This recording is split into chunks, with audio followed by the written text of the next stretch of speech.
Blue Hugo Pulse, Polo on check.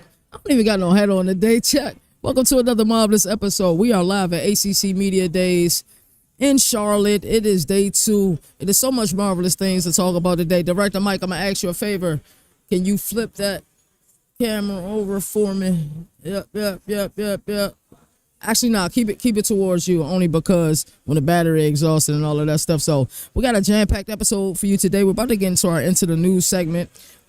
Before we get into that, we're also going to be interviewing Taylor Tannenbaum at 1:20 p.m. Can't wait to interview her. Huge fan of her. Love the work that she's done on the ACC network. So we'll be talking to her today. But let's get right into the news. So Jim Phillips, some of his opening remarks. He's just a stand-up guy, bro. I continue to say that about Commissioner Phillips, and it just continues to hold true. We had the VP of the ACC here earlier, and he was just talking about Mr. Phillips and the work ethic that Mr. Jim Phillips have. And it's impressive when the people who work for you speak on your work ethic.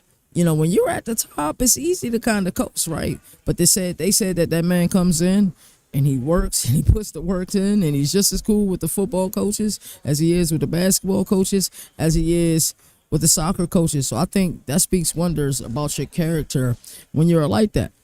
So the feeling when we first got the ACC Media Days, it was just one of those things. This is our 3rd year here. It's our 1st year on Radio Row. So I think one of the important things for us was just come in and do what we always do, which is kill it, right?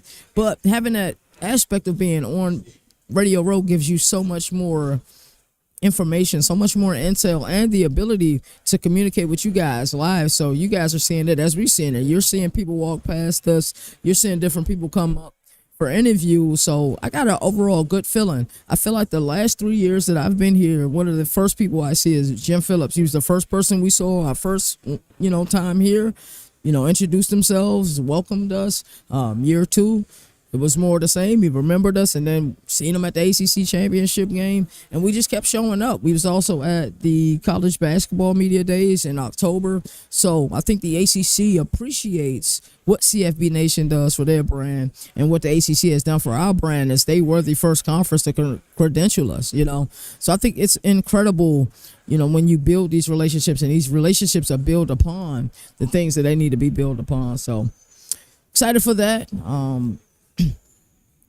One thing about Jim Phillips, and I think this is something that you see with a lot of commissioners, I will probably go on a limb and say he probably does it better. Better isn't the right word. He does it more eloquently than the other commissioners. He is a brand ambassador for the ACC.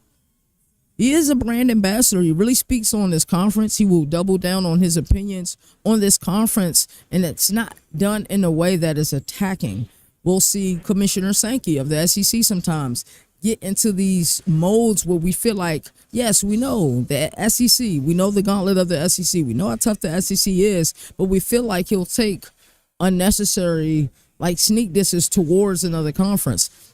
That's not how Brett Yormark moves of the Big 12. That's certainly not how Jim Phillips of the ACC moves as well. He's going to big up his conference. He don't care what another conference is doing.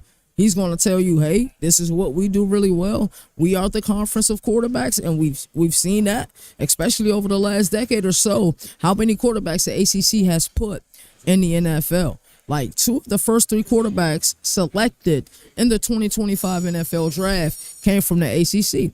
That is impressive. That is extremely impressive. So I think the pillars of which Jim Phillips rely on are the ones on that strong foundation of, hey, this is what we do really well, and this is what we'll continue to do really well. And I think we need to bring that to your attention. That is his approach. It's never in an attacking way. We've seen at the SEC meetings a few months ago, we've seen them kind of hey, they sneak this.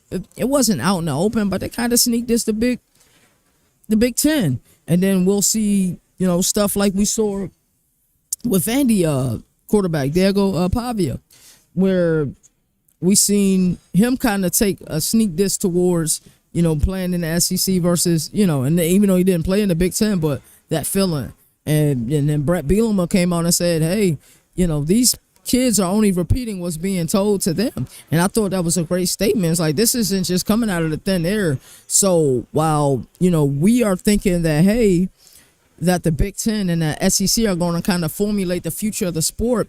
And with this partnership that they have, we know that that the sport and the future of it goes through these two conferences. But to see, it's kind of a cold war, so to speak. And I think it's because, not only are people bigging up themselves, but they're kind of sneak dissing people in the moment. That's not how Jim Phillips moves. Jim Phillips is going to tell you what the ACC does really well.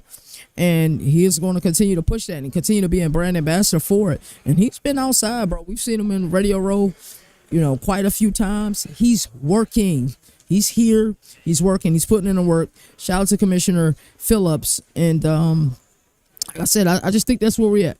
Rhett Lashlee spoke on the SEC, and I thought he said something that was kind of mind-boggling and mind-blowing. And I know the people on the internet probably had an issue with it, especially a lot of those SEC homers. I'm a college football fan first. I care about the sport first. At CFB Nation, we all care about the sport first. Yes, we can get into logistics, we can get into the semantics, we can get into a bunch of arenas as it pertains to the sport. But I'm a fan of the sport first. I think sometimes people are just so, they're so hype beast based or so SEC based. I love all of college football. You guys are going to really find that out when we go to the American Media Days. And that starts tomorrow, actually. So we'll be doing the ACC and the American Media Days tomorrow. And I think you'll see that. Like, I like to be referred as the G5 governor because I think all of college football matter. But I said that to say this. I really like what Rhett Lashlee had to say. A lot of people are going to disagree with it.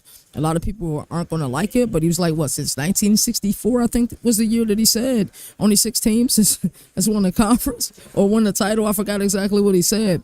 But I think it was monumental that he said that. And I think he said that in regards to parity. Because, a lot of times we talk about SEC, we talk about the gauntlet of the SEC. I do believe that the SEC schedule gauntlet is the toughest once we get into conference play. It kind of is what it is. But, it has been very top heavy. And people may get upset with that. But, facts are facts. SEC has been extremely top heavy. And so has the ACC as of recent, but I believe we have an amazing amount of parity.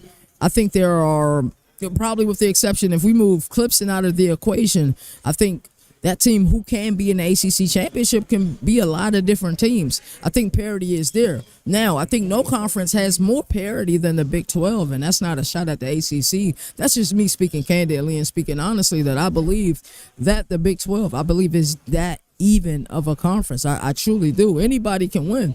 Some of us may think, hey, Arizona State is going to win the conference. I've been saying Iowa State, then I switched my mind and I changed my mind. I think Baylor is going to win the conference. But I think anybody has a team and within reason can give a logical explanation on why they're going to win the conference. So I love that Rhett Lashlee stated that, and he wanted to speak on the parity. This morning, or was it this morning or yesterday? Jalen helped me from behind the scenes. Wasn't there a coach that said, I'm going to start scheduling my non-con games like the SEC? I forgot who it was, but it cracked me up. I thought it was hilarious. Somebody had said that. And yeah, they might have been here. Yeah, they said they're going to start scheduling. No, I don't think it was here. I think it was something I seen on the internet. They said they're going to start scheduling non-conference games. Was it SMU? I don't know. Whoever it is, they're scheduling easy non-conference games, right? Kind of like the SEC, kind of like how the SEC does. So shout out to Rhett Lashlee because I already know he knew the type of backlash he was going to get because you can't talk about the big bad wolf in the SEC. But at the end of the day, we all care about the sport and we all want to push the sport forward. While we always trying to cause division within the sport, I care about college football. I care about the FBS. You know what I'm saying? Shout out to the FCS. We go to FCS games. We do HBCU week every week. But if we're talking about FBS football, I care about everything. And I think that's why the college football format was set up the way it was set up. So some of my favorite moments from day one, Rhett Lashlee moment for sure was one of my favorite moments from day one. My boy Jalen Wilson had an opportunity to sit down with one of Cal's quarterbacks, Devin Brown. There will be an open competition between him and Jaron. I believe Devin Brown's going to win, but there's a certain sense of moxie that I got seeing Devin Brown talk to Jalen, the comfortability. He believes he's going to be the starter, and it's not one of those things where you're just trying to hype yourself up. It's one of those things he walks in it. He's like, hey, I played in Columbus. I had quarterback battles with Kyle McCord. I had quarterback battles with Will Howard. And I think he's choosing the lessons and what's a perceived L. He's choosing the lessons out of that, and it's prepared him for this moment. There's a feeling that I got really different with Cal. Coming into this, I didn't have a lot of high hopes for Cal. Based on the construction of the roster, based on the pieces that they lost via the portal, they lost so many pieces. Like, you can't just lose a Jack Entries who's going to be at Texas, who I think is going to vie for one of the best, tight ends in the country this upcoming season. You can't lose a Jaden Ott. They lost a Jaden Ott to Norman. So my first thought of coming in here was Cal, like, wow, Justin Wilcox has got a lot to do. But seeing Devin Brown talking, I didn't even have the interview. Like, I enjoyed the interview so much, I could have sat in here and listened to it. But there's a lot of background noise in here. We're on Radio Row, for crying out loud. I went outside and I listened to the interview as if I was watching it from my home, even though they were just right inside of the building. But just seeing the team camaraderie activities, and I'm going to say camaraderie another time just to troll Jalen, but the team camaraderie activities, the team camaraderie activities that they had, the team building that they do. I did not know he was a UFC fan. Didn't know that at all. But there's just a certain sense of this kid knows he's going to be the starter, and he knows he's going to light the ACC up this year. And watch out for Devin Brown. That was truly one of my favorite moments of day one. I got to interview their linebacker, Cade. What is it? Ula Afe, I think is how you say it. Got to interview him yesterday. He's really impressive. And it was just interesting hearing why he chose to stay at Cal, because I love having these conversations. It was the same conversation I had with Wesley Basanti. These guys put a production, a lot of production in, I think this is Wesley Basanti's third or fourth season in Coral Gables, and this is Cade's third year at Cal. They had opportunities to go elsewhere, but they stayed where they were at. And then with Wesley, I saw it, and my thought process, was like, this kid is Miami through and through. He's Miami-Dade through and through. He played high school ball there. Go ahead. Right. Yeah. And you're right. That's a great. You talking about Damon, right? Yeah, Damon Claiborne. Yeah. Yeah, and he could have went anywhere. Like, we saw how explosive he was on a return game, how explosive he was catching the ball out of the backfield, running the rock. Yeah, like, he had 1,000 yards last season. Could have went anywhere in the country. So to see these guys stay, they are anomalies. They're truly outliers, because this is the generation where if you want to go get that bag at the collegiate level, yes, they can get the bag where they're at. But they could have got the bag elsewhere. But the loyalty that they're showing to these programs, and we're always arguing about, and I'm guilty of this too, we're always arguing about the semantics of the sport, and we get so caught up in the semantics of the sport. I think sometimes we forget that there's players like a Wesley Basante, there's players like a Damon Claiborne, there's players like Cade, who, and LJ Martin is another great example from when we was down on Big 12 media days. There's players who are loyal to the soil, and that loyalty should be appreciated. One of the things that I came up with, like, if you stay, you should get a loyalty bonus for staying with your program, for not going, and entering the portal, for staying true and true. Like, you should just get a bonus for doing that. I love loyalty. Where we come from, the people y'all see around me. You know what I'm saying? Like, me and Jalen met each other playing college football video games back in 2020, 5 years ago. Same thing with Moon. We all met each other around the same time. But I've known Mike. We've known each other our entire lives. I've known Maul. We've known each other our entire lives. Weez is my brother, so of course I've known him. But we're about loyalty, so to see these players being loyal, it's phenomenal. So that's really part of the reason why I believe Cal football, there's just this thing, you can't put your finger on it. You really can't. But you hear Justin Wilcox speak, and of course you're able to tell, some of it is coach speak, but you're also able to tell and look up in his eyes and tell, like, he really believes this. And I'm rooting for Cal this year. If they're bowl eligible this year, I will be their biggest fan. I promise you in that. Wake. Shout out to Wake, man. Shout out to Wake and Cal. Shout out to their SIDs, man. We truly appreciate it. Cal, we interviewed everybody. Everybody they brought, we interviewed. The fact that they're, this is a cross-country trip for them. But they took the time out to say, hey, CFB Nation, you guys can interview with everybody. That's cool. Wake Forest, we interviewed everybody, except for their coach. Everybody wants to talk to him, new man to campus. And then you've been hearing a lot about, if you're not, what did he say? If you're not juice, he said if you're juiceless, you're useless. They talk about the energy that guy brings into the building. And that is infectious when you're able to sit there and be around somebody whose energy is magnetic like that, is infectious like that. They said, he's yelling and the whole team is yelling at 6 o'clock in the morning. That's buy-in. That's extreme buy-in. And when you got an elite, I don't even like to label Damon Claiborne as a running back. I like to label him an AP. He's all purpose. When you got somebody like that, you have reason to believe.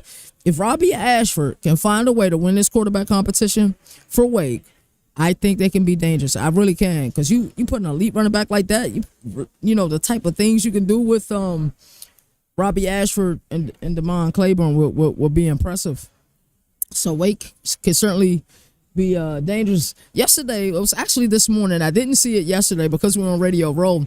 I'm not in the main auditorium or close to the ACC Network set. Shout out to ACC Network. We do got Taylor Tannenbaum coming on at 1:20 p.m. So some of the stuff you miss because we're on Radio Row, and our goal is to give you exclusive live coverage. Here we are, when in the middle of everything. But Mark Richt made a comparison yesterday between he and Carson Beck. How Mark Richt went from Georgia to Miami, and how Carson Beck went from Georgia to Miami. He said the only difference is Carson Beck was paid a lot more money, like kind of busting his chops, and everybody lost. And everybody was laughing about that. So I think that was pretty interesting, honestly. So that's our Into the News segment. That is brought to you by the good folks over at Bull Rush. We will take a quick ad break. Shout out to Bull Rush for sponsoring this event. We truly do appreciate it. Shout out to Trent. Shout out to Neil. So we're going to take an ad break. We'll be right back. Welcome to Bull Rush, the ultimate arena where competition meets strategy. Bull Rush is your gateway to high-energy challenges where skill earns rewards and champions rise. Challenge your friends in fantasy sports, picking competitions where every decision counts. Prove you really know the game by climbing the leaderboard, outsmarting your rivals, and locking in bragging rights. It's a battle of instincts, strategy, and sports knowledge. Ready to make your picks? Visit bullrush.com today. Are you in? bullrush.com. So shout out to the sponsors, man. So I got a few things on my mind. We still got roughly, can't see the time. I think my phone is there now. 12:48. So we still got roughly 30 minutes before Taylor Tannenbaum joins the show. Got a few things on my mind. One of the things is this future college football playoff format that everybody has been buzzing about. You got, the SEC who likes the 5+11 format. Not everybody's, into that format, even though Brett Yormark, Big 12's commissioner, kind of supports the 5+11 format. I believe that Commissioner Phillips is a proponent. Commissioner Phillips and Tony Petitti are proponents of the 4+4 +2+1 format, in which you'll get, and this is for the 16-team playoff. You'll get the 4 automatic qualifiers and plus qualifying games, I think, for the last 2 slots for the Big Ten, 4 automatic qualifiers for the SEC, 2 automatic qualifiers for the Big 12 and the ACC. I know one thing that Jim Phillips did mention is that he's a huge fan of conference champions making it in.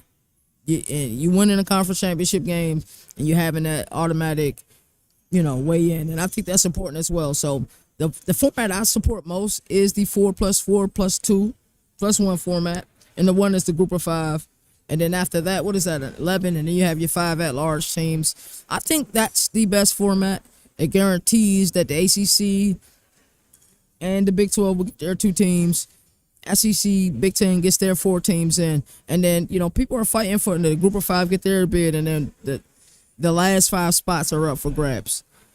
What I would like to see, and this would be difficult, maybe during the week of the automatic qualifier games for the qualifier games for who'll get those last 2 slots in the SEC and the Big Ten and gets that second slot in the Big 12 and the ACC. What I would like to see during that time also is some type of G5 qualifier as well.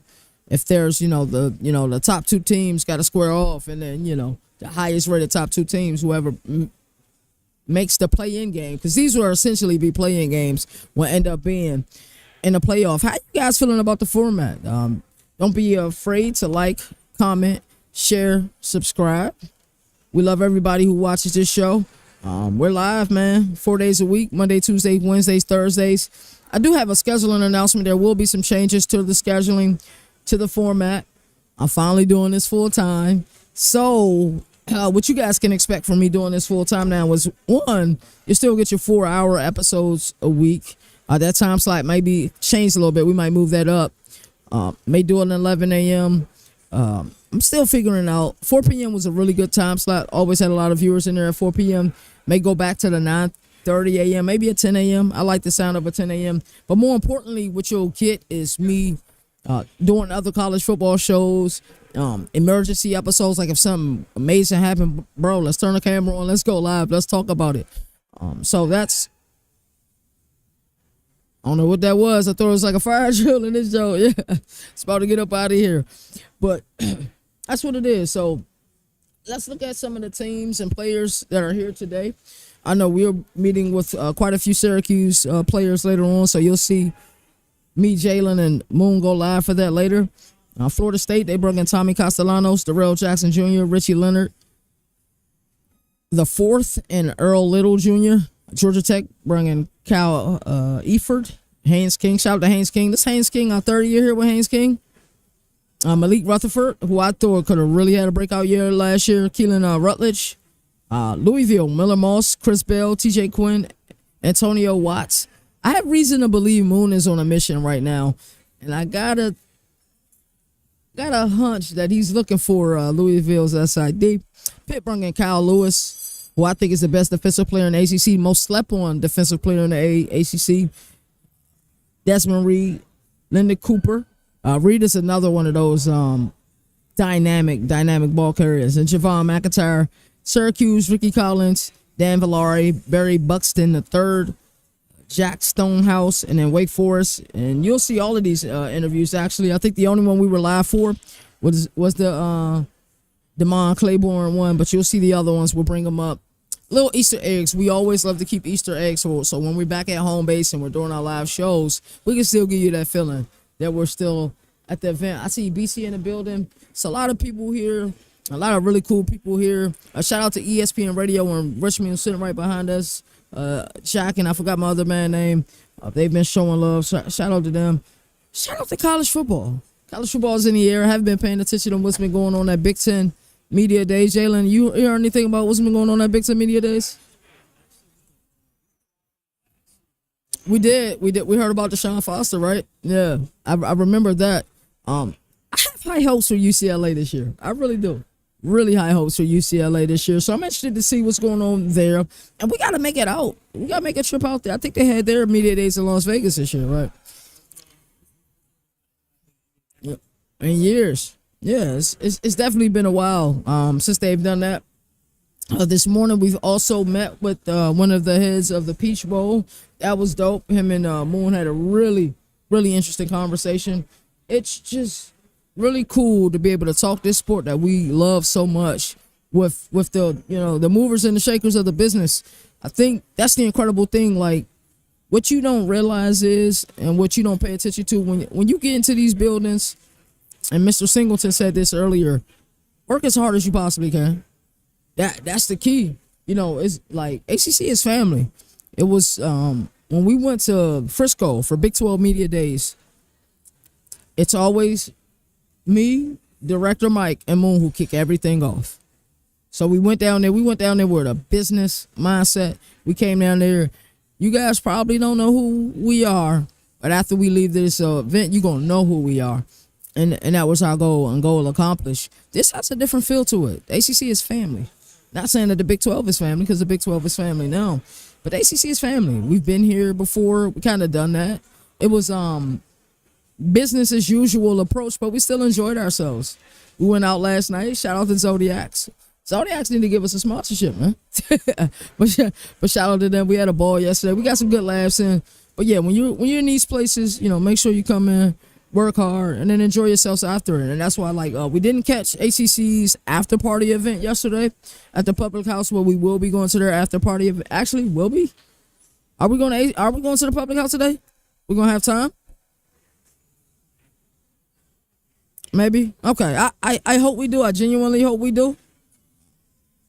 Only because I know we're doing a top golf event today, so I'm not sure if we're gonna have time for that, but it'd be dope to go to that, because we always go to that every year. But just shout out to college football, man. For those of you who kind of been paying attention to the NBA or the Masters or the Kentucky Derby, and you're like, hey man, I'll admit it, I watch college football kind of from media days until the end of the season, and after that I take a break. Welcome back, those of you all who've been here, those 1%ers, as I like to call y'all. I think my phone on 1% right now. My phone dead. Mama, don't curse me out. But yeah, my phone is dead. But yeah, so to those 1%ers, y'all been here the entire time. Shout out to you guys. So my bad, I'm moving the table and I probably move the camera and everything. That was you? Okay, now it's all good. It's all good. Got quite a few things on my mind for the day. The college football playoff was one of those things that was really on my mind, because I don't think I know I've vocalized I'm not a fan of the 5+11 format, but I don't think I've vocalized that I am a fan of the 4+4 +2 +2 +1 format, because I really do like the format.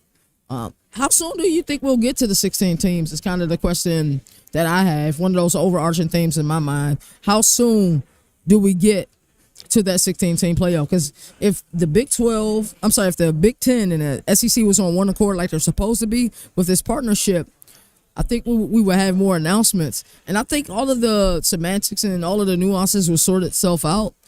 But how soon do we get to this? So I'm going to play a game that I play, and we're going to play this game with Taylor Tannenbaum today, but it'll probably be more overarching. I'll just focus on the teams here today. What is the current temperature in Florida State? What is the first thing that comes to mind with Florida State? And the first thing that comes to mind for me is they're difficult to calibrate. We've seen, Thomas Castellanos, this will be his third season in ACC. We've seen some ups, we've seen some downs, we've seen some highs, we've seen some lows. I think what I saw last season was something that a lot of people didn't appreciate enough. I think last season with him, we seen him not turn over the ball a lot. And, ultimately, Grayson James did take over the starting role for Boston College. And, Thomas Castellanos entered the transfer portal. But I like what I seen out of him last year. I think if I can get him protecting the ball like he did last year, with a little bit more of what we seen in 2023, with him just making plays, running around, having fun, playing ball, I think that'd be incredible. We have two kind of interesting parallels here today, and Louisville will be another team I'll talk about today. But it's interesting. 2 years ago, BC played Florida State and gave Florida State all they can handle. If you guys remember that game, if it was not for penalties, Florida State would have lost that game, and that might have been the only blemish on their regular season record was that loss to BC, and Thomas Castellanos played out of his mind. Definitely made some mistakes in that game as well, but when we go back and we look at that game, it's like, wow, I bet you Florida State remembers what he did in that game and say, hey, we can take this kid, nourish this kid, match it with a coordinator he's already comfortable with, and then have success with him. It's the same thing in Miller Moss. You think about, during this time at USC, during a bowl game a few seasons ago when they played Louisville and he lit them up. I bet Louisville and company kept that in the back of the mind. Like, hey, this kid ever entered the portal. So I love parallels like that. But as far as Florida State, where we at with Mike Norvell, he shouldn't be on the hot seat. I don't think. Yes, last season was horrible. It was rough. Did he jump the gun firing both coordinators? I'm not sure. But I think he knew that the brass, the fan base, and the boosters was like, hey, we need something. This season was a throwaway season because they were predicted to be the favorites in the conference by us, the media, last season. And the fact that things didn't work out, was heartbreaking. So he did fire both of his coordinators, and he got rid of a guy that I'm a huge fan of in Alex Atkins. Now Gus Malzahn is there. I'm interested to see how Gus Malzahn will build this offense around Thomas Castellanos. So I guess the first couple of thoughts about Florida State. If it does work, well, Mike Norvell has done the work. He's been able to recruit. He's got the right pieces in place. I know a lot of people weren't fans of the DJU experience in Tallahassee. I truly felt for the kid. Nino has a great relationship with DJU's dad. And, I just opened the show with, I respect loyalty. So I respect loyalty. So it just hurt seeing the type of season he was having. I believe, though, through and through, that if Alex Atkins was there the entire season and didn't miss those first 3 games, the adventures of Marlon Weeds, man. What's happening, man? How y'all doing, man? These guys, pure comedy, Weedsboro massager. Mama not gonna cuss me out no more. Go ahead and plug this phone up real quick. As I get this cable sorted out. But yeah, so that's some of my thoughts about Florida State. Hey, maybe things click the way that they're supposed to click, they can definitely compete for the conference. I think that, we look at the movers and the shakers of this conference. I think the first thing, of course, is Clemson. Clemson's the beast. But if things work, everybody is believing Tallahassee can be Tallahassee again. And Doak Campbell Stadium can be crazy in the fall. So those are my thoughts about Florida State. Georgia Tech. Georgia Tech, I think, can be one of the scariest teams in the conference. I really do. When you look at the identity of their head coach, his mantra of running the ball, but they still produce from the quarterback position, and Haynes King, they still produce at wideout. We see Singleton, who's now at Auburn. We have Malik Rutherford here today. When I think about Georgia Tech, I think about a team that has that physicality of the SEC. We saw them give Georgia all that they can handle a season ago. So when I think about that, I think about the fact that this team can win this conference. They can compete in this conference, seriously. And when I say compete, I'm saying they can win 9 or 10 ball games. They're really that good, and I believe in their coach so much. Brick Key, I always enjoy the conversations, and in the main auditorium, getting to ask Brick Key questions. I know Jalen enjoyed it, and Moon always enjoys it. But when you look at a team who identity matches its coach, is there a better team in the ACC whose team matches the identity of the coach? Identity of that coach is an offensive lineman. Their coach, Brent Key, is a former offensive lineman. And that mantra of running the ball and playing with physicality, it breathes through. So I think their floor isn't really low. I think their ceiling is high. So I'll be interested to hear from Georgia Tech this year.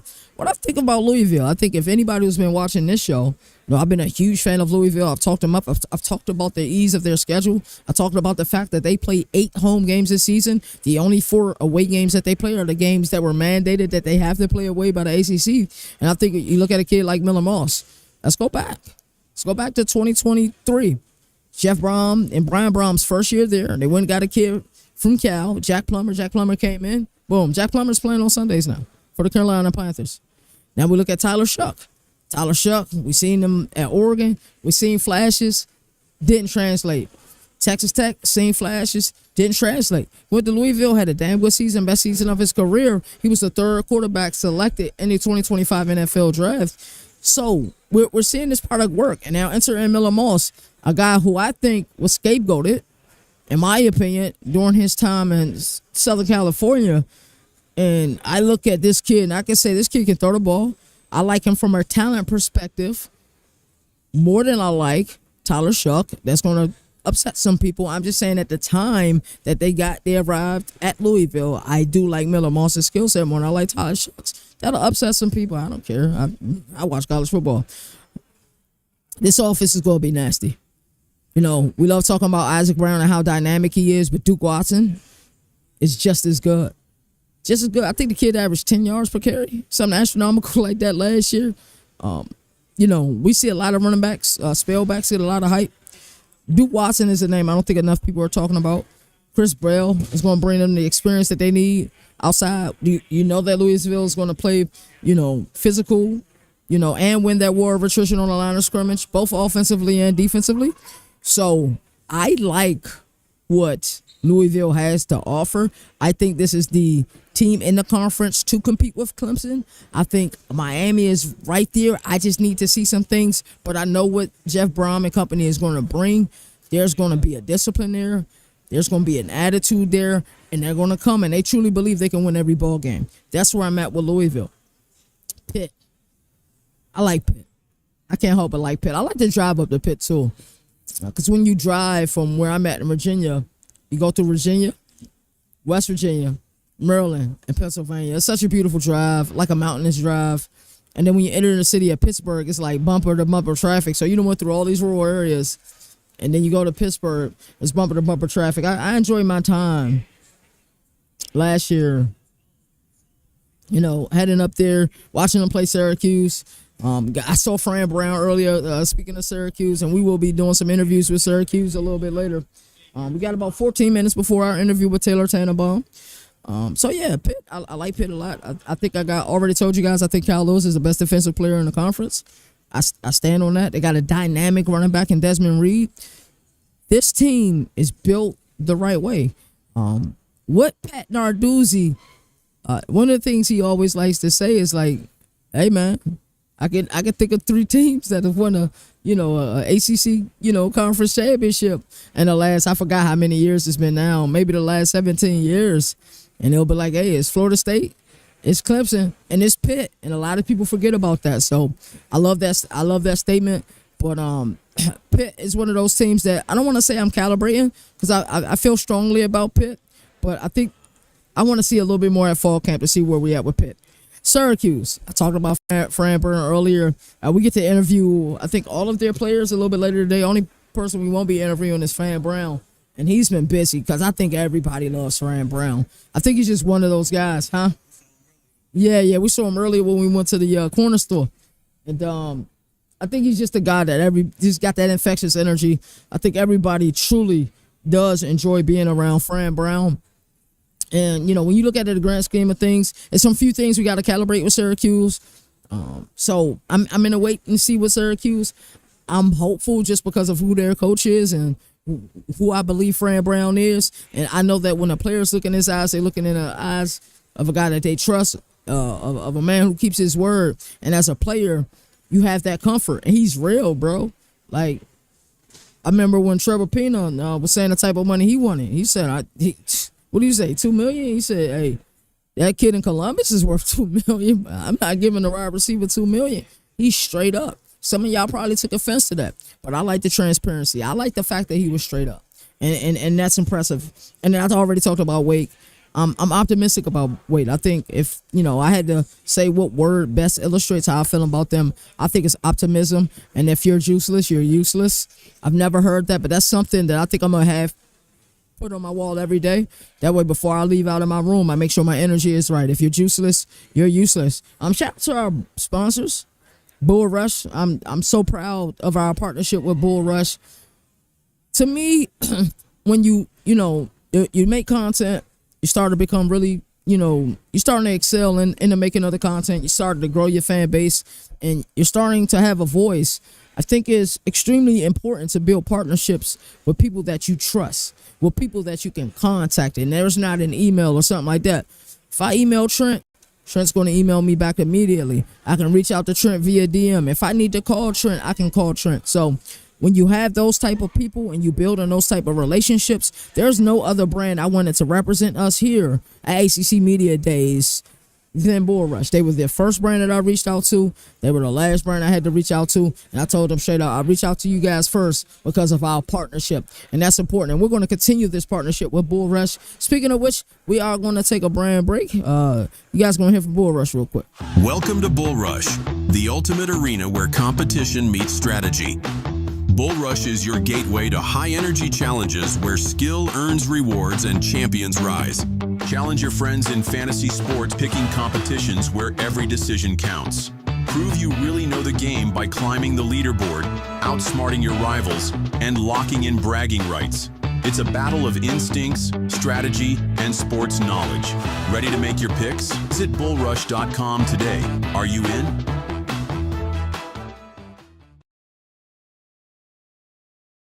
Welcome back. Shout out to Bull Rush, and we are about 10 minutes away from our interview with Taylor Tannenbaum. Can't wait to talk to her about college football and her journey and growing with the sport. Live from ACC Media Days in the beautiful city of Charlotte, the Queen City, as they like to call it. Live from Radio Row. We're having a blast. Day 2. Teams that are, being covered upstairs. We have the auditorium and the breakout rooms, and that's normally where we spent our time. And we had to make content kind of behind the scenes. It's so easy to say, "Hey, let's hit the live button and go live." And I'm grateful that we get to share this experience with you guys.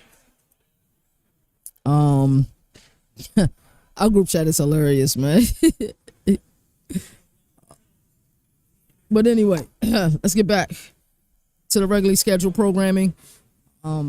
Shout out to college football, man. I'm so happy for college football. I'm so excited for all the media, especially the media who make content 24/7 in the off season. And I know every week for Overreaction Monday, and we've done that for years. And then with Governor of College Football, I know since April we've been going crazy with the live streams. But I don't think people realize sometimes how difficult it is to make content. It's easier now because there's so much news now. There's so much coverage of the sport now. So it's easier now than it was when we first got started in this thing in 2022. And 2023 really, and then being in the off season then. So just in a couple of short years, you have way more access than you had just a few years ago, and it's incredible. We just got a message in group chat that said Moon good with kids. That don't remind me of Trick Daddy John. Trick love the kids. Bro, our group chat is goated, man. I swear, man. Shout out to the game back at home. Shout out to D-Now. Thanks for him reaching out today. I know we do need to make a decision on Toledo and the documentary there, so I'll have to reach out to D-Now. Shout out to Nino. Shout out to Boomer. It was so good to see Boomer on Overreaction Monday this past week. That's dope. Shout out to SE. Shout out to everybody who show love, man. Shout out to Bull Rush for sure. And shout out to everybody who's here at the event helping us, helping us with everything. Like, the one thing I like about how the way we move, like, no job is too big or too small, bro. Like, and everybody just kind of play their role, and that's the most amazing thing. And that's important when you're building a team. That's a truly an important foundation to build upon. So how do you guys gauge the ACC versus the other conferences? What would be your power ranking of the conferences?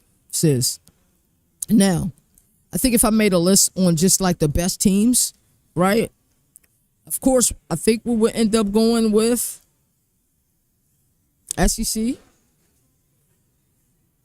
Big Ten, even though the Big Ten has won the last 2 championships, and I'm doing it based on the totality of the conference. Like, if the SEC played the other conferences in a 1-game format, who would win? I think I would slightly edge the SEC over the Big Ten, even though there's Big Ten teams I like more than teams in the SEC. Then I will go Big 12 and the ACC with the power conferences. That's just based on the overall idea of it. But when I look at watchability and the games I'm most excited for, I am more excited for Big 12 and ACC games than I am for the other conferences. And some people may consider that me being a homer, or because of the accessibility that, our brand, College Football Nation, has with these conferences. But it's just truly, I just enjoy the games. I really do. The closeness of the games, the upsets that you can get, when watching these games. I don't know. I just enjoy ACC football, and I just enjoy Big 12 football. It is what it is. I think I am in a SEC college football league. It's the only reason why I got an SEC team in a CFB 26 league. Other than that, I got Baylor in one league. I got Louisville in another league. Like, I enjoy ACC and Big 12 football, and I also enjoy the mission and the journey and the plight that both Jim Phillips and Brett Yormark are on. We got about 5 minutes to our interview with Taylor Tannenbaum, ACC Network. This is going to be incredible. It looks like, who's that on the main stage now? You guys been in the auditorium recently? Breakout room? Who's in the breakout room? You went to the restroom? Where's Moon at?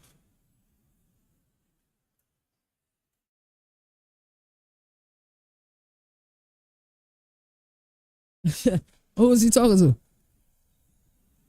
You know what team he was talking to?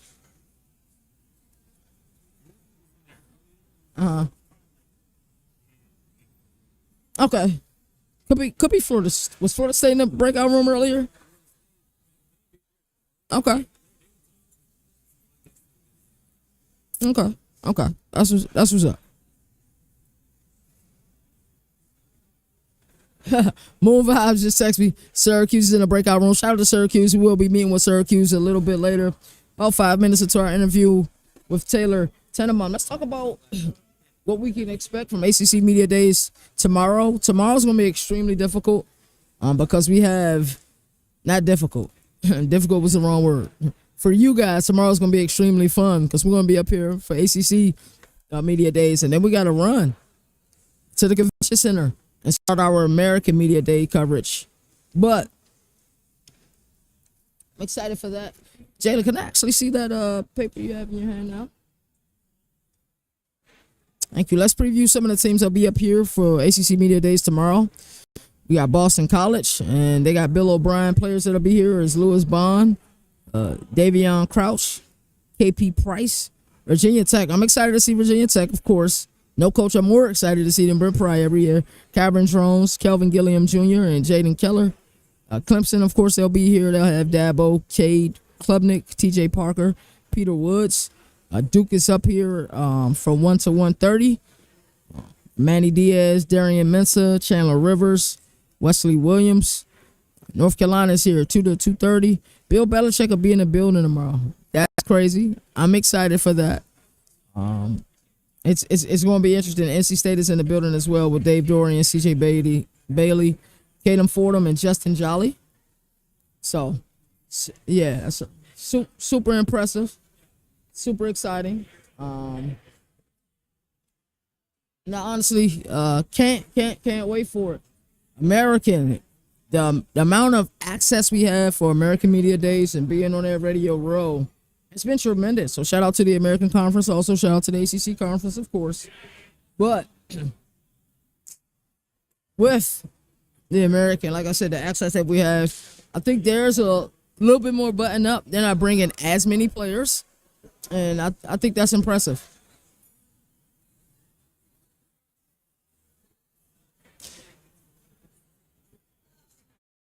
And like I said, the fact that each team brings a coach and then 2 players, I think that is incredible. Truly incredible. So, and when she comes over here, can you let her know it'll be live? Mike? So, yeah, that's tomorrow. We got Boston College, Virginia Tech, Clemson, Duke, North Carolina, NC State. That's a big day. I think that'll be the probably the biggest day here. I know day 1 was nice. Day 2 has been spectacular, but tomorrow will be the biggest day here with Boston College, Tech, Clemson, Duke. Duke has a cult-like following. Clemson's following. You know, there's people in this, in this college football sphere that believe Clemson is the best team in college football. And then North Carolina, Bill Belichick making his media day, his first, his media day debut. That's going to be cool. And then NC State has a lot of questions. So I'm sure Dave Dorian is going to have to answer some tough questions tomorrow. So that's going to be incredible.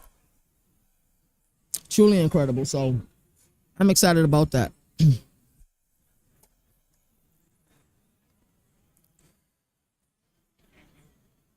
So it was dope talking to the Peach Bowl. It's always cool when you see other people speak up for you. My guy, Mr. What was his name? Was it something Rogers from the Cotton Bowl? He was speaking to, I think it was the athletic director of Florida State or one of the SIDs at Florida State. Anyway, he was speaking on our behalf and telling him how great, content we make, how great of a job we did at Big 12 Media Days. So it's interesting. You don't think you'll see anybody from there because it's so far away. It's in Frisco. But here we are in Charlotte, and we saw Mr. Rogers, and him speaking on the work that we do, man. That's just truly incredible. And it's the reason why we do it, to be honest with you. So, what's my overall feeling about fall camp? What fall camps am I most excited to see? So, there's a few teams that I've been really high on. I want to see if I'm still high on them based on the news and coverage that we're getting out of fall camp. But there's some teams I've kind of not said much about. And one of those teams I haven't said much about this offseason is Ohio State. I'm interested to see what type of news we're getting out of Columbus. I'm excited for Cal's fall camp now. I want to see who wins that quarterback competition. If I'm being honest, we try not to have rooting interest, but I really want to see what Devin Brown is made of. Like that kid, seeing him and Jalen interview yesterday. I think Jalen's interview yesterday with Devin Brown, and Moon's interview with Justin Cox yesterday were my two favorite interviews of the entire event so far. It was just the honesty that you got from both of those fellas. And you can see that Devin Brown's kind of the coach on the field for Justin Wilcox. Even Devin Brown speaking on why he chose Cal and how easy it was and how seamless it was. That was incredible. That's truly incredible. So, yeah, the day after national championship, right? He had made his decision already. I think Devin Brown, there's certain guys you get in the portal who kind of made mistakes, year one. And, they chose a school, didn't realize they'll be buried on the depth chart and have to, that crab in a barrel, mentality, try to, claw their way out of it. And then they go to another school. I think Devin Brown was at a place that he loved in Columbus, to learn, under the tutelage of C.J. Stroud. Then quarterback battle versus Kyle McCord. Then quarterback battle with Will Howard. He has to see what Kyle McCord, after Kyle McCord left Columbus after the 2023 season, lit it up at Syracuse last year. And then I know he just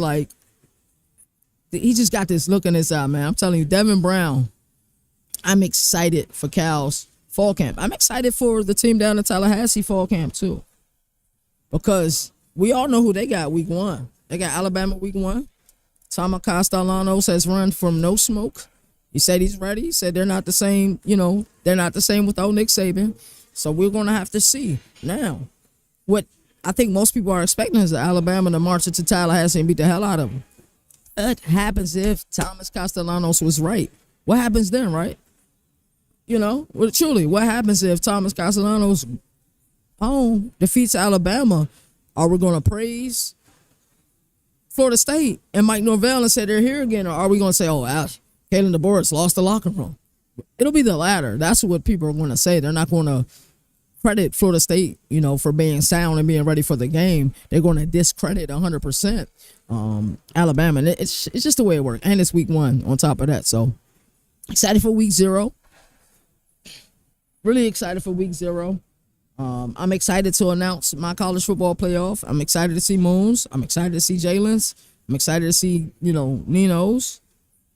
I'm excited to see D-Now's. I'm excited to see everybody's college football playoff bracket. I'm also excited for the new CFB Nation poll. We haven't come up with a name for it just yet, but we're going to do a weekly poll, and we're going to, kind of get our people every week to do a top 25 poll, and then we'll make an overall top 25 poll. So every week, CFB Nation will release a top 25 poll. So I'm super excited for that. We got a Taylor Tannenbaum interview coming up. Just here a little bit shortly. She's with ESPN Radio Richmond right now, making her rounds. Shout out to ACC/ESPN for making this happen. And this is about to be truly incredible. We get to talk to the great minds of the sport, and I enjoy those conversations. I truly do, really do. Because they're doing what we're doing. At a higher level, and for them to be able to sit down and talk to us about this sport that we love is incredible. So excited to hear about her journey. I'm excited to hear about how she got involved with sports. I'm excited to hear about all of that. Moon, what fall camp teams you most excited to see? Moon, what fall camp teams you most excited to see? Tech, both of the Techs, the Tech Mobile, SMU. I'm excited to see all of those fall camps as well. For those y'all can't hear, he said he's excited to see Virginia Tech, Georgia Tech, SMU's fall camp. I think those are great answers. Jalen, what fall camps you most excited to see in the ACC?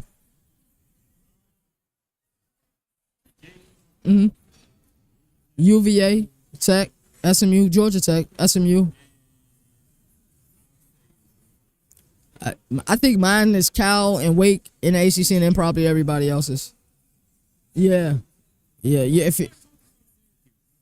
Well, we got to talk to them because you know what I'm saying. So I talked about them a little bit earlier. I'm still calibrating. Once we talk to the players and we'll talk to all of the players. I think we'll get a good feeling. But if you're juiceless, you're useless. I'm buying stock in that. They've lost production. You know, Trevor Pena is now in Penn State. You know, Kyle McCord's in the NFL. Kid named that had that running back last year, number 1. What was Syracuse running back last year, number 1? I cannot think of his name to save my life.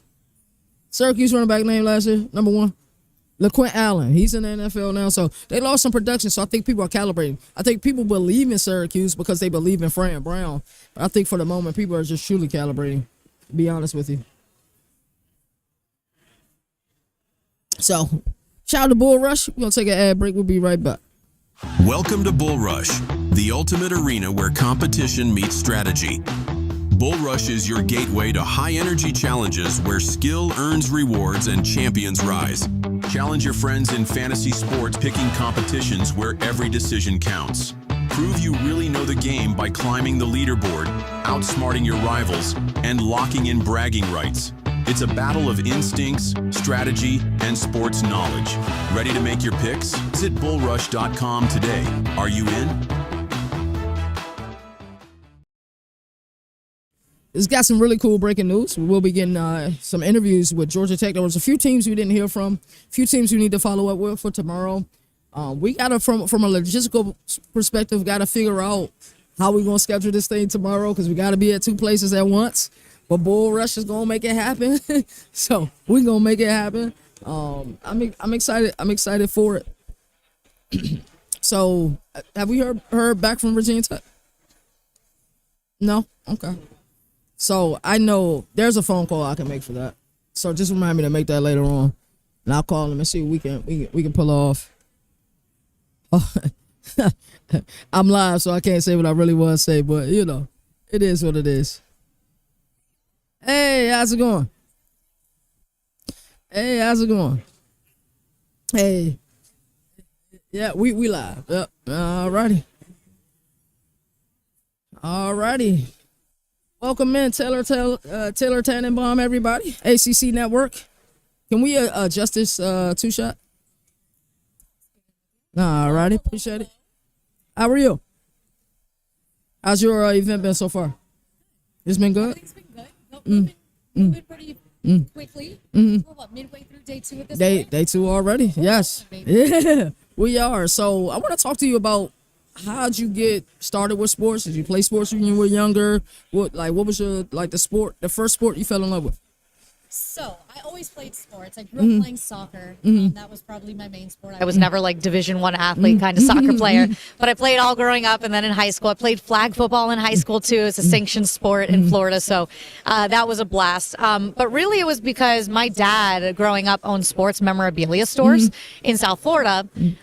So we had tickets to everything, to the Miami Dolphins and Miami Heat and the Marlins and the Panthers. So I would go to sporting events all the time, and it was always family oriented for me, and it was always exciting. And I think I just always, as a kid, loved the community of it. And I learned sports at a young age, so I could always talk ball with anybody. And that's really what led me to this career. And I love people, right? So getting to storytell and meet people and travel and all that good stuff is just like the perfect storm of a job. So that's why I ended up here, and that's inevitably why I got into sports, was because my dad. That's incredible to have that reason, that bond with your dad, to be able to play sports, and then he had the memorabilia shop. So what was it like, your undergrad at Florida State? What was it like being in Tallahassee? Great time. Always a good time when you go to Tallahassee, Florida. I was in a sorority, so that was really fun. The sports were really in a great spot. Everyone knows ESPN analyst, ACC analyst. EJ Manuel was my quarterback in college, so the football was great. I think my freshman year, maybe my sophomore year, came to the ACC championship game here in Charlotte as a student, which was really cool to follow Florida State. Baseball was great at the time. I watched Bobby Bowden retire at that point. Basketball was good. So Tallahassee's just such a unique place. It's a special place. I always love going back. And really, as much as it's changed, nothing has. But Tallahassee's always a good time. So I know you did your first sports coverage down in Alabama. Yeah. You covered both Alabama and Auburn. I did. And then you started blazing the trails. You were the first women's sports anchor at WTHR. Hopefully I said that Nailed correctly. it. Got it. In Indianapolis. How was that? Good. Alabama was awesome because it got me to a place where I got to cut my teeth. And, if you haven't noticed, people in Alabama really care about their college football. So following Alabama and Auburn early in my career was like the greatest experience of all time because you don't get a better learning lesson than on the fly. And I went to multiple national championships as 22, 23, 24-year-old and having to figure it out and being next to big-time people. ESPN standing next to you, and I'm just a little small-town reporter, and you got to live up to the expectations. So that was the greatest thing for my career, was going to those small towns and being around the big dogs. And then going to Indianapolis, I got to incorporate a lot of pro sports into my resume because you didn't really get a ton of that in Alabama. So I got to cover the NFL and the NBA with the Colts and the Pacers, and I'm a big racing fan. Love IndyCar. So, and being the first female was a really big honor at that station because it's a legacy station there. It's the biggest station in Indianapolis, and they took a chance on a female. And I hope that I laid the foundation for whoever comes next. And that's what always makes me most proud is it's not even about what I did. It's about what the people after me can do because I was put in that position.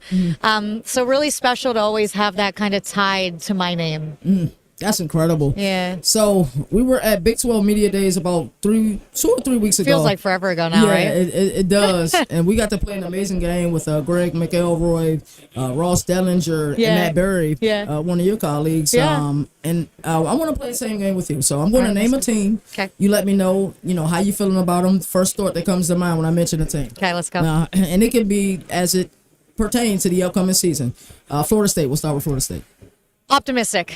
I'm going to say optimistic because it can't get much worse than 2-10. And I think Mike Norvell is going to have this team at least prepared to compete. And that's all that I'm asking for. I like that. That's a great answer. Wake Forest.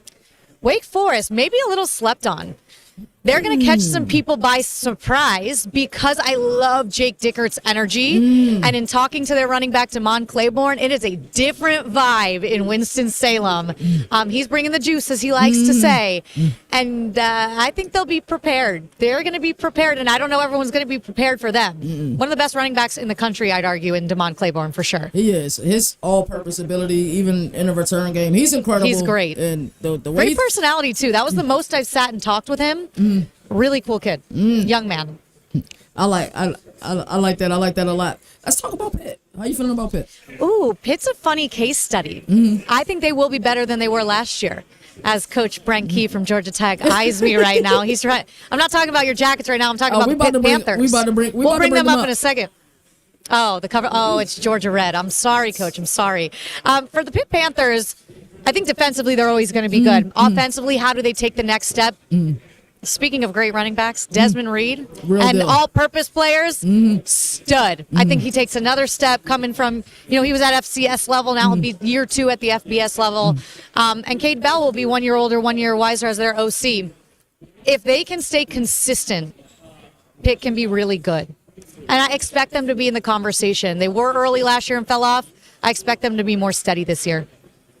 I agree. I was surprised. We went to their game, watched it from the field level against Syracuse last year, and I was high on Syracuse. Yeah. And I was surprised that Pitt manhandled them the way that they manhandled them. Right. I think Kyle Lewis is the name in this conference that enough people don't know. I think he's the best defensive player in this conference. I'm in on Pitt. Shout out Pat Narduzzi. He follows me on Twitter. So there you go. I know. He's such a Twitter guy. He is. Such a Twitter guy. He is. He's dope. I would agree on Kyle Lewis. Yes. Dog. He took it personally last year. They did. He did. They did. So we got Brent Key right here to the next of us. So I'm about to put you right on the spot. Georgia Tech. How you feel about Georgia Tech? Really good. I have been high on Georgia Tech really since last year. He's basically a player, head coach Brent Key, and I think that has trickled down into the program. They believe in him. He believes in them. This is a team that I could see, if they play their cards right, being in a top 16 at the end of the year. Mm. They have all you can ask for is they have a quarterback, first of all, who's experienced. The only way he's not playing in a football game is if he's lost his arm. He's never going to not be playing. It doesn't matter how banged up he is. They have speed offensively, and they have a running back. All right. They have the offense. I'm not worried about defensively. Going to be a little bit different. They have a new defensive coordinator in Blake Gideon, but they've retooled. And Georgia Tech is a team that they're going to bring their A game every single time they come. I would not be surprised if they pull off several upsets this year. They already have. They have to win the games that they're supposed to win. Sometimes they don't. That's the most important thing. Like, I don't know why. And Brent Key will tell you that. He'll be the first to say, like, we'll beat Clemson and then we'll lose to X, like the person that they're not supposed to, like a Wake Forest. So, again, consistency is key for them. But when it's all said and done, they're going to be in the conversation in November, late November. I believe that. I love that. We saw the physicality last year. If there's a team who matched the identity of their coach, that run the ball mantra, he's an offensive lineman. Georgia Tech truly matches the identity of their coach. So we won't put you on the hot seat. We put everybody on the hot seat. Let's go. But it's fun, superlative type answers. So the first thing is, what's your favorite pregame meal before a broadcast? Ooh, see what's funny is I haven't even eaten today. I hate eating. I cannot eat before a show. My anxiety is a little too high. If anything, it's going to be like egg bites from Starbucks. That's about all I can handle. Okay. So what about music? You like listening to music on the way in, or? Yeah, I'm a music girl. Right now, I'm on the new Justin Bieber album. Okay. I am. I can't lie. I've heard good things about that. I actually need to check that out. Folded has been in the rotation quite a bit. We just listened to that on repeat and sing in the car. And I love. Whenever I'm in a mood that I don't know what to listen to, I go the country route, and it'll put you in a good mood for like a football Saturday. Windows down, sun is shining, little country music, and we're good. Favorite venue in the ACC to be a sideline reporter for? Ooh, Virginia Tech. Because you get emotional out there as a sideline reporter when you sit there and you listen to Enter Sandman and the crowds jump in and you look around and you have that moment where you're like, damn, this is my job. That's why Virginia Tech. It was the first game I've ever sidelined in my life was at Virginia Tech. It was a prime time under the lights. I was terrified, freaking out. And you get a little emotional because you're like, this is what college football is all about. Great answer. Yeah. I live in Virginia. I've been a That's the one. That's the one. I love that answer. Alrighty, so if you could have one bowl of cereal, I know you're not a big eater, one last bowl of cereal. I love cereal now. We ask everybody this question. What would that bowl of cereal be? That's hard. Fruity Pebbles. Fruity Pebbles. I know they get soggy kind of quick, but the milk's really good after. Yeah. Honorable mention, weirdly enough, Cookie Crisp. Brings me back to my childhood. Hurts the roof of your mouth a little bit, Cookie Crisp? Yeah, it does. It does. Those are my two answers. Wow. I love those two answers. And final question. I'm kind of excited to ask you this question. Let's go. If you can only cover one more sport for the rest of your life, what would it be? Am I obligated to say college football? Maybe. No, you're not obligated to say college football. It might be college football. It might be. My honorable mention, and this is going to be out of left field, racing. Wow. IndyCar, though, specifically. IndyCar racing? IndyCar racing. Wow. It's my honorable mention. I'm a big racing girl, and it never gets old. That's incredible. Yeah. Taylor Tannenbaum, thank you for coming on today. We truly appreciate it. Thank you so much. Absolutely. You have a good one. You too. Thank you. Thank you. Taylor Tannenbaum, everybody. That is the end of our show. Governor of College Football had an absolute blast. As I always like to say, there are no more victories in a sport that survive in advance. That's why college football has the greatest regular season. And until next time, you all take care. One. Governor of College Football, we're going to recap ACC. Hey, that's CJ defensive minds. They have to be better on that side of the ball.